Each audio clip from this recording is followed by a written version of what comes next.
जय श्री नरसिंह चतुर्दशी महोत्सव की जय राधा माधव कुंज बिहारी जय राधा माधव कुंज बिहारी जय राधा माधव कुंज बिहारी जय राधा कुंज बिहारी जय गोपी जन वल्लभ गिरिवरधारी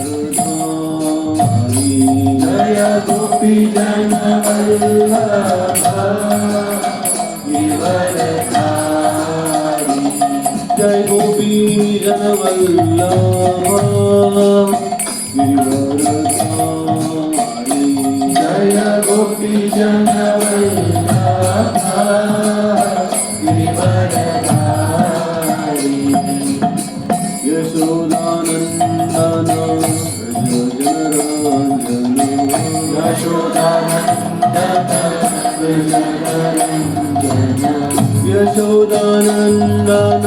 व्रज जनरंजन यशोदानंदन व्रज जनरंजन यशोदानंदन व्रज जनरंजन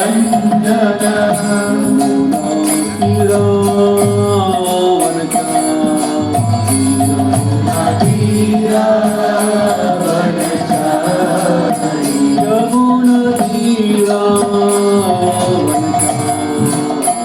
यमुना तीरा वनचारी विठाई मुरारी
नाम संकीर्तन की श्री नरसिंह चतुर्दशी महोत्सव की ओम ज्ञान तिमिरन्धस्य ज्ञानाञ्जन शलाकया चक्षुरुन्मिलितं तस्मै श्री गुरुवे नमः।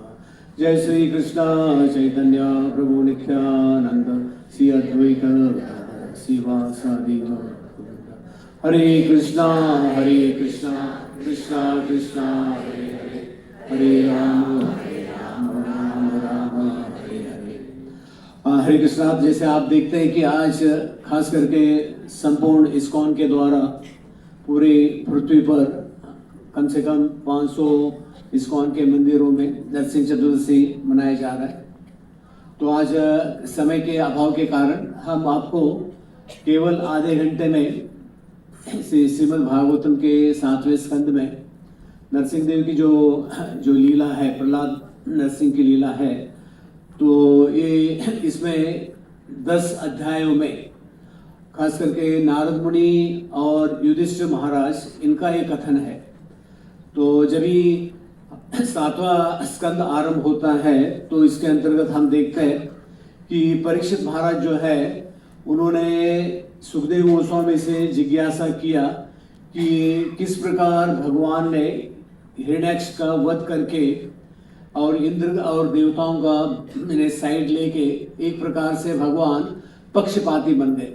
तो ऐसे भगवान निष्पक्ष है, तो ये सिद्ध करके आप मुझे बताओ।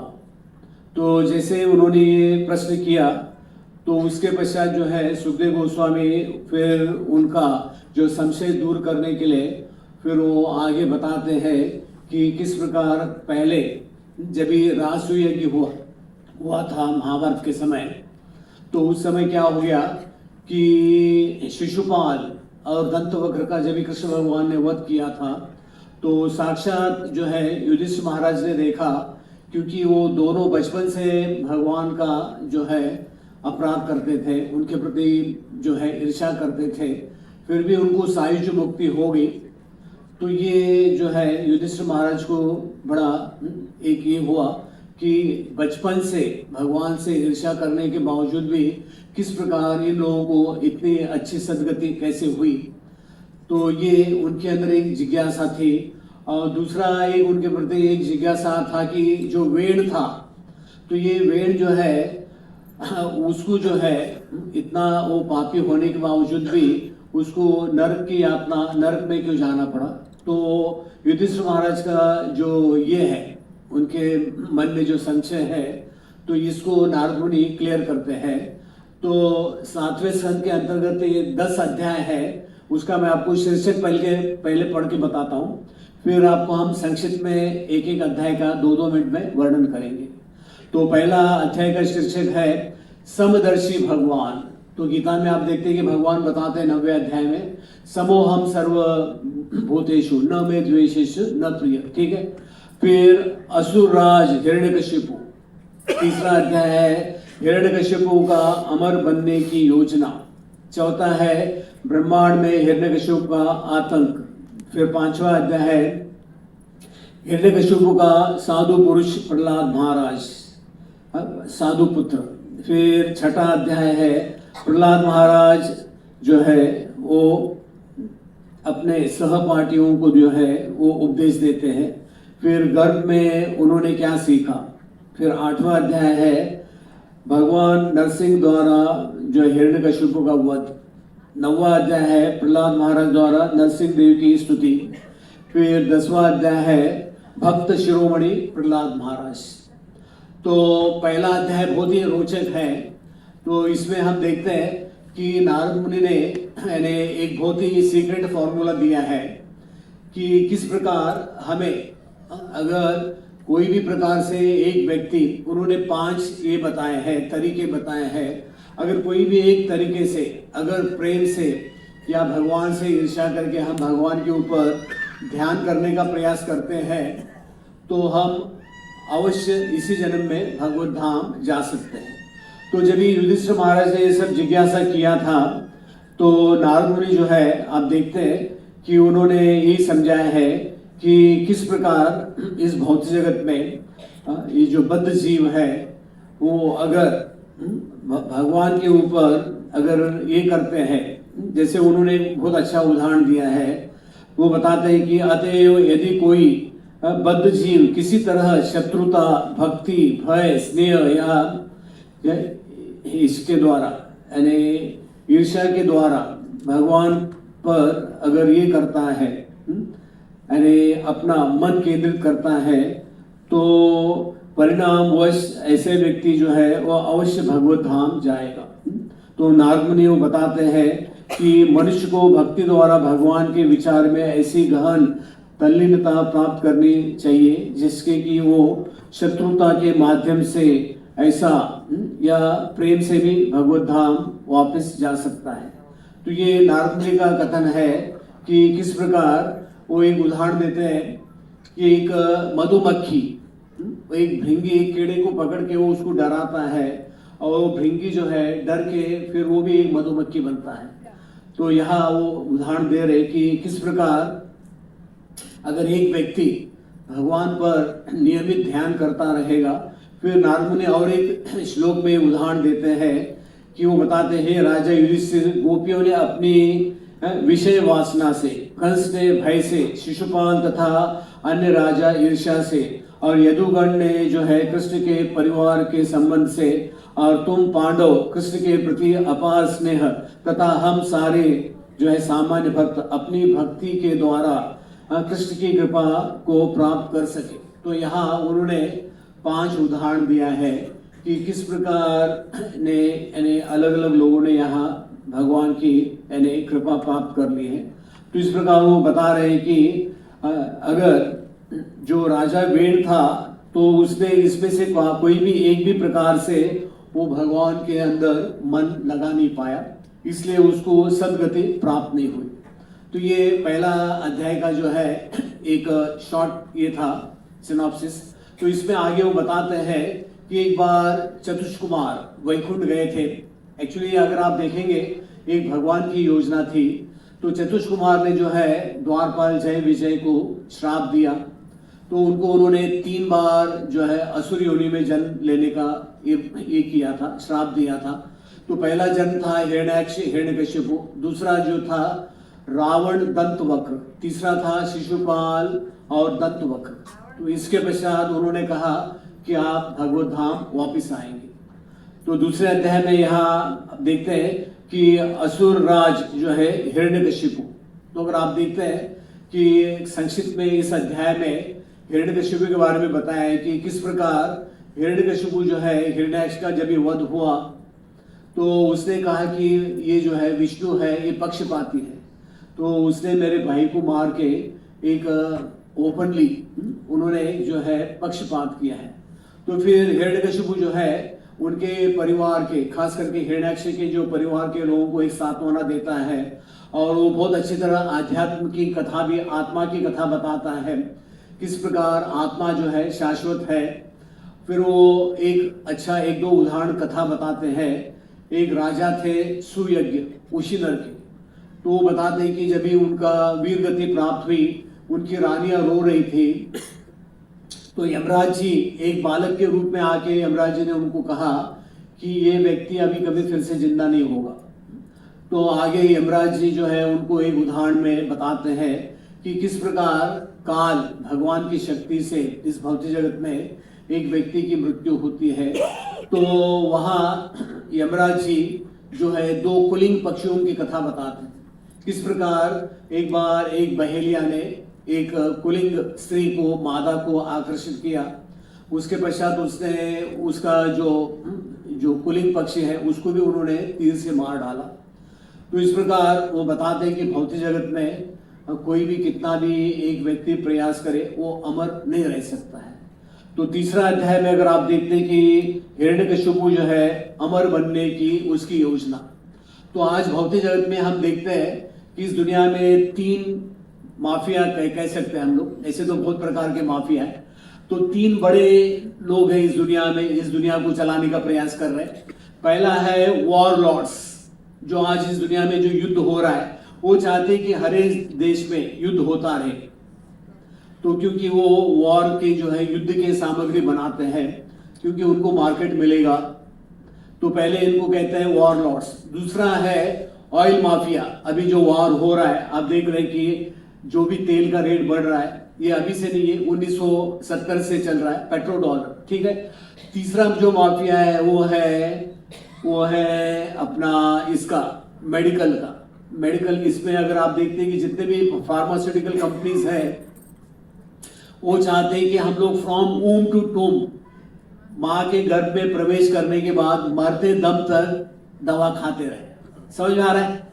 हाँ। तो हालांकि हिरण्यकशिपु आप देखते हैं कि उसने बहुत 1000 दिव्य साल तपस्या करके ब्रह्मा जी को तृप्त किया, और उसने ब्रह्मा जी से बहुत सारे वरदान मांगे थे। उसने बड़ा लिस्ट भी बनाया था।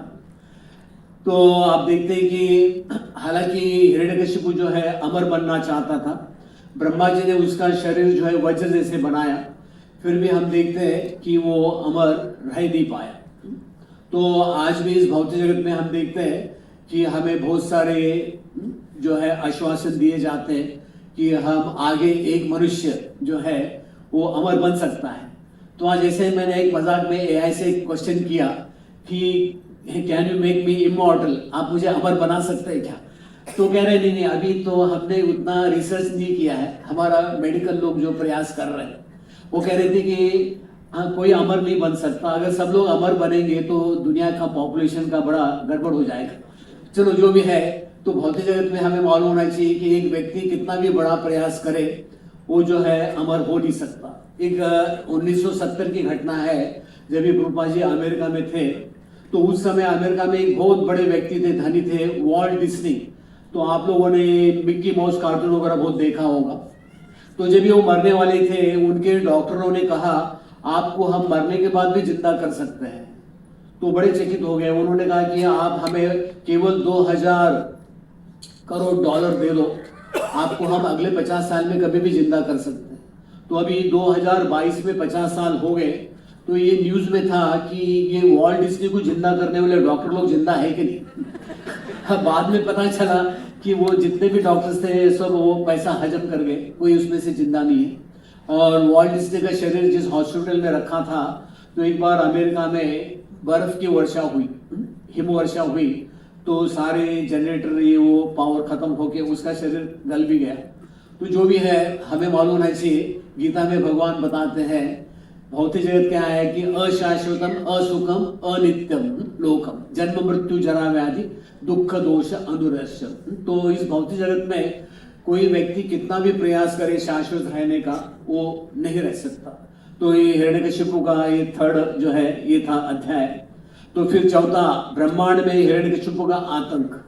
तो चौथे अध्याय में हम देखते हैं कि जैसे हिरण्यकशिपु को आशीर्वाद मिला ब्रह्मा जी से, तो उसने क्या किया, जैसे अभी अमेरिका वाला पूरे दुनिया में तेल का मार्केट कैप्चर करने के लिए देख रहा है, तो उसी प्रकार उसने क्या किया, विष्णु के खिलाफ जैसे देवताओं को आहुति देते, गौशाला से लेके गांव सब जगहों को बर्बाद करने का उसने कार्य आरंभ किया। तो ये चौथे अध्याय में उल्लेख आता है कि किस प्रकार उसने यज्ञ ये सब कुछ बंद करा दिया। फिर 5वें अध्याय में जो है हिरण्यकशिपु का साधु पुत्र प्रहलाद महाराज। तो प्रहलाद महाराज के बारे में जो है नारद मुनि ये कथा बता रहे हैं युधिष्ठिर महाराज को। तो वो बताते हैं कि किस प्रकार प्रहलाद ने अपने माँ के गर्भ में, बताया जाता है कि जब हिरण्यकशिपु तपस्या करने गया था, तो जब ही देवताओं को पता चला कि हिरण्यकशिपु इतना यानी घटिया आदमी है, तो इसका पुत्र कितना ये होगा। कहते हैं ना हिंदी में, पिताजी शेर तो बच्चा सवा शेर जो भी है। तो इंद्र जो है कयादु को जब भी बंदी बना के ले जा रहे थे, तो नारद जी को पता चला।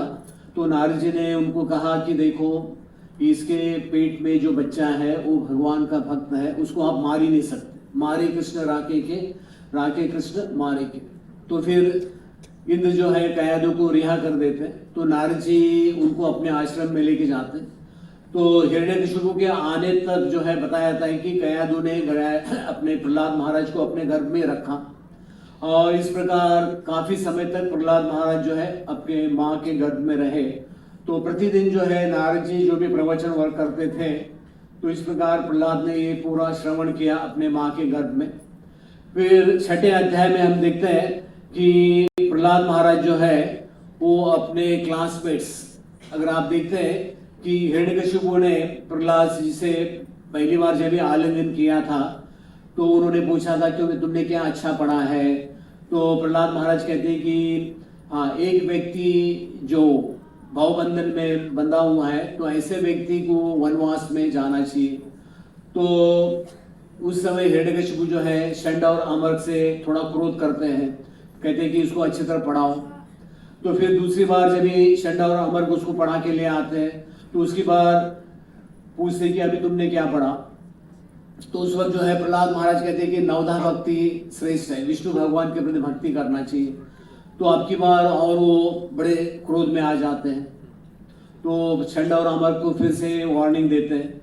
फिर क्या होता है कि षंड अमर देखते हैं कि प्रहलाद महाराज जो है सारे अन्य क्लासमेट्स को भी जो है वो भगवत यानी खास करके ये भगवत धर्म के बारे में ये कर रहा है, उपदेश दे रहा है। तो उससे वो डर के आके फिर हिरण्यकशिपु को बताते हैं कि आपका लड़का ये सारे दूसरे बच्चों को भी बिगाड़ रहा है। तो उस वक्त जो है अगर आप देखेंगे भागवतन में बताया गया है कि हिरण्यकशिपु ने निर्णय किया कि अभी किसी प्रकार से हेन प्रकार न इस पुत्र को मार डालना चाहिए। तो हिरण्यकशिपु बताता है कि जैसे चंदन के वन में कभी कभी ये एक कांटे का पेड़ होता है, तो ये कांटे का पेड़ है, ये प्रहलाद जो है कांटे के पेड़ के समान है, और विष्णु जो है वो कुल्हाड़ी का जो ये होता है औजार उसके समान है। तो इसको है खत्म कर दो। तो इस प्रकार क्या होता है कि जो असुर जो भी थे हिरण्यकशिपु के, वो प्रयास करते हैं कि प्रहलाद को अलग अलग प्रकार से मारने का, लेकिन हर योजना में विफल हो जाते हैं। तो अंत में हिरण्यकशिपु जो है, उनकी जो बहन थी होलिका, उसको कहते हैं कि आप जो है प्रहलाद को गोद में लेके अग्नि प्रवेश करो। तो उसमें होलिका ही जल के मर जाती है। तो अभी आप देखेंगे भागवतम में वर्णन आता है, हालांकि हिरण्यकशिपु को सारे लोग डरते थे। हालांकि सृष्टि में 12 महीने जो पेड़ है वो फल और फूल देते थे, नदियों में 12 महीने जो है पानी रहता था, सूर्य चंद्र जो है जितना चाहिए उतना ही प्रकाश और ठंडक देते थे। तो हम लोग अनुमान कर सकते हैं कि उसका जो है आतंक कितना बड़ा था। लेकिन एक ही बच्चा, जब भी वो उसको उनका बच्चा होकर भी जब भी प्रहलाद को जो भी प्रश्न करते थे वो विपरीत ही उत्तर देते थे। तो वो देख रहे थे कि मेरा ही बच्चा, जैसे हिंदी में कहते हैं ना, मेरे बिल्ली मेरे को म्याऊं।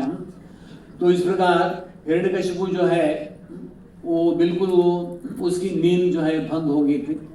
और अंत में उसने सोचा चलो अभी अच्छा है कि मैं खुद इसको मार दूंगा। तो आगे देखते हैं कि एक बार ऐसे ही हिरण्यकशिपु ने प्रहलाद से पूछा कि अगर तुम कहते हो कि तुम्हारे भगवान सब में है और तुम्हारे भगवान के द्वारा सब में ताकत आती है, तो बताओ कि इस खंबे में भगवान है क्या। तो बताया था कि हाँ, प्रहलाद ने कहा कि हाँ, भगवान तो अणु अणु में है, कण कण में है। तो बताया था कि जब ही भगवान प्रकट हो गए तो ऐसे तो हिरण्यकशिपु ने जितने भी वरदान मांगे थे, तो भगवान ने ब्रह्मा जी के वर को सुरक्षित रखने के लिए हिरण्यकशिपु का वध जो है संध्या के समय, न घर के अंदर न घर के बाहर, न तो कोई औजार से, अपने नाखून से उसका उन्होंने वध किया। तो इस प्रकार जब हिरण्यकशिपु का वध हुआ तो हम देखते हैं कि जितने भी देवता थे तो सारे देवताओं ने भगवान की स्तुति की, फिर भी भगवान जो है वो प्रसन्न नहीं हुए। तो अंत में ब्रह्मा जी ने प्रहलाद महाराज से अनुरोध किया कि आप ही जो है भगवान को तृप्त कर सकते हैं। तो आप देखते हैं कि प्रहलाद जी ने काफी विस्तारित रूप से भगवान की स्तुति की है। तो इस प्रकार अगर देखेंगे क्रम में, तो कलयुग में खास करके हमारे आचार्य बताते हैं कि कलयुग का धर्म है कली काले नाम रूपे कृष्ण अवतार। तो प्रहलाद महाराज जी अपने भक्तों को बताते हैं, अपने मित्रों को बताते हैं कि मनुष्य जन्म जो है बहुत ही दुर्लभ है। तो श्रीमद् भागवतम में ऐसे बहुत सारे श्लोक हैं जिसमें यही बताया है कि दुर्लभ मानव देहो तदपि अर्थदम। तो प्रहलाद महाराज भी बताते हैं कौमार आचरण प्रज्ञ धर्मान भागवतानि दुर्लभ मानव देहो तदपि अर्थदम। तो उन्होंने अपने मित्रों को बताया था कि किस प्रकार मनुष्य जन्म जो है बहुत ही रेयर है। मुक्तानाम अपि सिद्धानाम नारायण परायण। तो भागवत में कम से कम 10-12 ऐसे श्लोक हैं, जैसे लब्ध्वा सुदुर्लभम इदम बहु संभवन्ति। तो मनुष्य जन्म, जैसे पद्म पुराण में भी उल्लेख आता है कि 84 लाख योनि के पश्चात एक व्यक्ति को मनुष्य जन्म मिलता है। तो आज हम अनुमान लगा सकते हैं कि इस दुनिया में आज के डेट में 200 देश है। तो 200 देश में भारत में लगभग 140 करोड़ जनसंख्या है। तो 5 बड़े धर्म है, ईसाई, फिर मुसलमान, फिर सनातन धर्म, फिर बौद्ध धर्म, फिर एक जैन रिलीजन है। तो हम अनुमान लगा सकते हैं कि 850 करोड़ में कितने लोग हैं जिनको मनुष्य जन्म मिला है। उनको ये मालूम है कि मनुष्य जन्म बहुत ही दुर्लभ है। तो आज इस दुनिया में ज्यादातर लोग जो है अपना इंद्रिय तृप्ति में अपना समय गंवा रहे हैं। तो लोग ये नहीं जानते कि मनुष्य जन्म कितना दुर्लभ है। तो चैतन्य महाप्रभु कहते हैं भारत भूमि ते हैल मनुष्य जन्म जन्म सार्थक करी पर उपकार। तो चैतन्य महाप्रभु ने ये भी कहा है कि यही रूपे ब्रह्मांड भ्रमिते कौन भाग्यवान जीव गुरु कृष्ण प्रसाद पाए भक्ति लता बीच।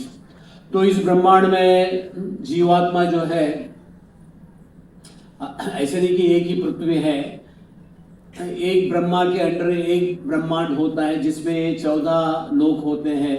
तो ऐसे अनंत कोटि ब्रह्मांड है। तो हम लोग अनुमान लगा सकते हैं कि कितने अनंत कोटि ब्रह्मांड है। अब उसमें भी भारत में जिसका जन्म हुआ है वही बहुत ही भाग्यशाली है।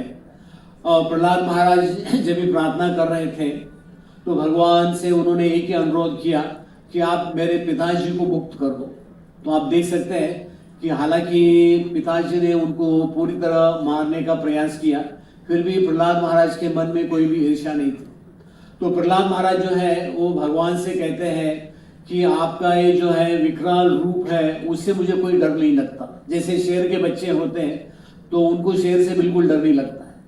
तो प्रहलाद महाराज कहते हैं कि मुझे ये काल चक्र है, आपका ये भौतिक जगत का जो संसार चक्र है उससे मुझे डर लगता है।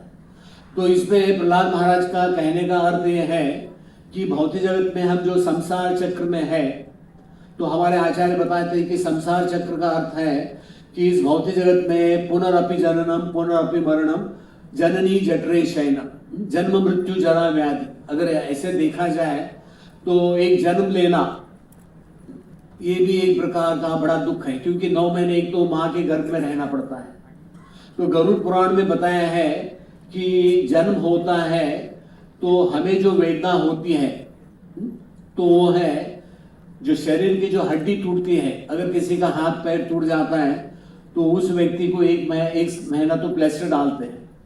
तो गरुड़ पुराण में बताया है कि 20,000 हड्डी टूटने का कितना ये होता है वेदना, तो जन्म की उतनी बड़ी वेदना होती है। तो इसलिए कपिल देव अपनी माँ को बताते हैं कि जब ये एक बच्चा जन्म लेता है, माँ के गर्भ में रहता है, वो अंधकार में होता है और भगवान से वो प्रार्थना करता है कि मुझे जल्दी से जल्दी यहाँ से बाहर निकालो। तो मृत्यु में भी जो है गरुड़ पुराण में बताया है कि 20,000 यानी बिच्छू काटने के समान है।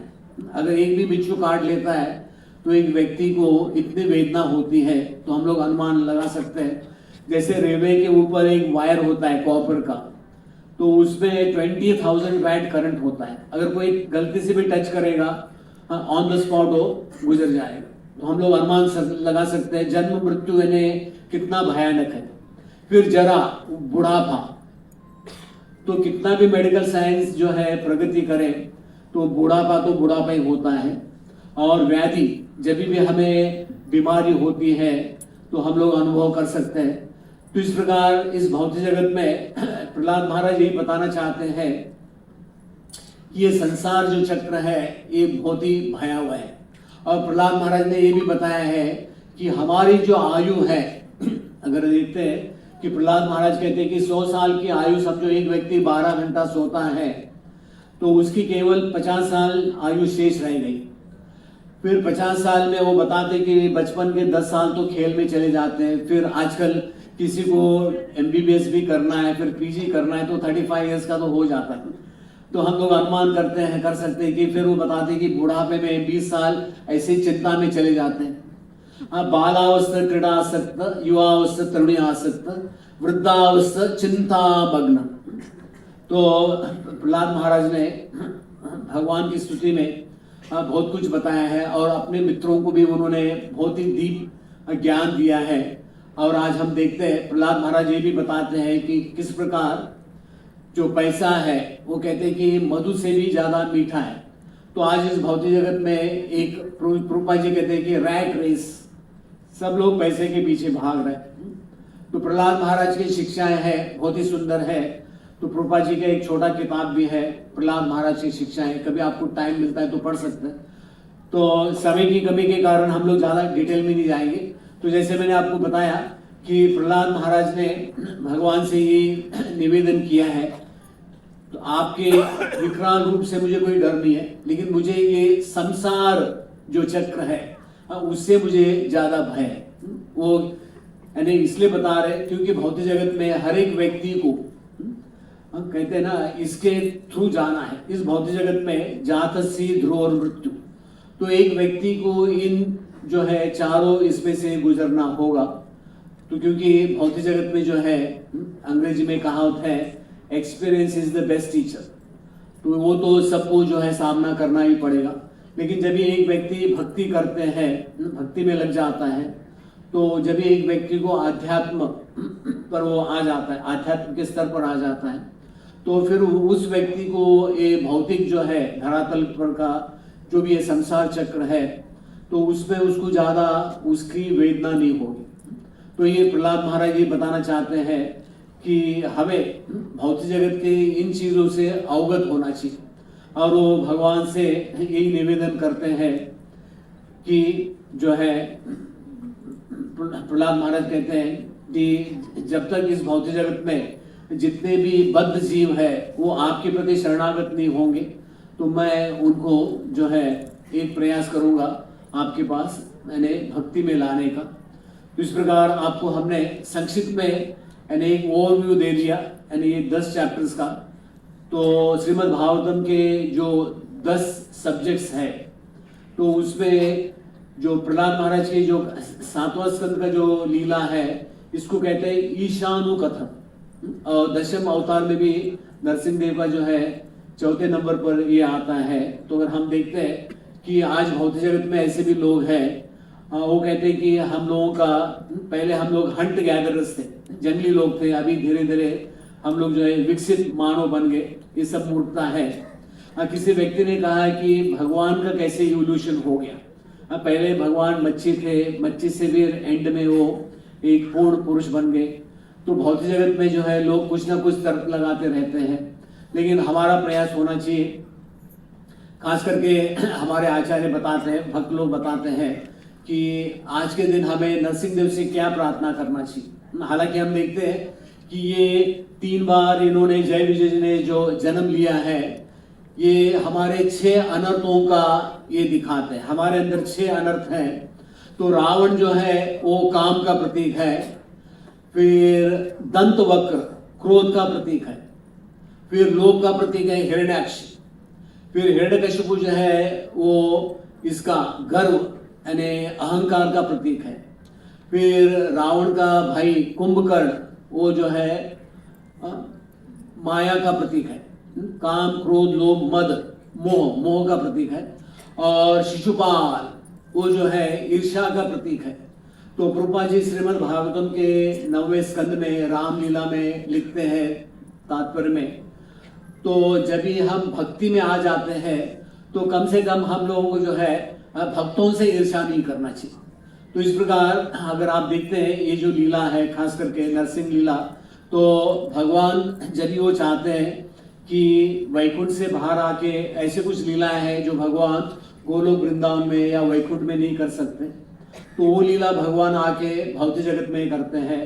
तो हमारे आचार्य विश्वनाथ चक्रवर्ती ठाकुर उन्होंने बताया है कि 3 कारण बताए हैं कि भौतिक जगत में भगवान क्यों आते हैं, यानी भौतिक सृष्टि भगवान ने क्यों बनाया। तो पहला कारण उन्होंने बताया है कि जितने भी बद्ध जीव है उनको एक भगवान मौका दे रहे इस भौतिक जगत में भगवत धाम वापिस आने के लिए। दूसरा जो है खास करके भगवान अपने भक्तों को भी प्रसन्न करना चाहते हैं। तो ऐसी एक लीला आती है कि महालक्ष्मी को एक बार जय विजय ने वैकुंठ अंदर आने से मना किया था, तो उनको लक्ष्मी को भी प्रसन्न करना था। और कुछ ऐसे लीलाएं हैं जो भगवान के साथ जो 12 प्रकार के रस है, उसमें 7 गौण रस है, एक रस है वीर रस। तो वीर रस का आदान प्रदान करने के लिए भगवान आते हैं। तो अभी आप देखते हैं कि ये तीनों जो बार हिरण्यकशिपु, हिरण्याक्ष, रावण, कुंभकर्ण, शिशुपाल, दंतवक्र, तो इसमें भगवान ने वीर रस का ही आस्वादन किया है। हरे कृष्णा। नरसिंह चतुर्दशी महामहोत्सव की, प्रहलाद महाराज की। हरे कृष्ण।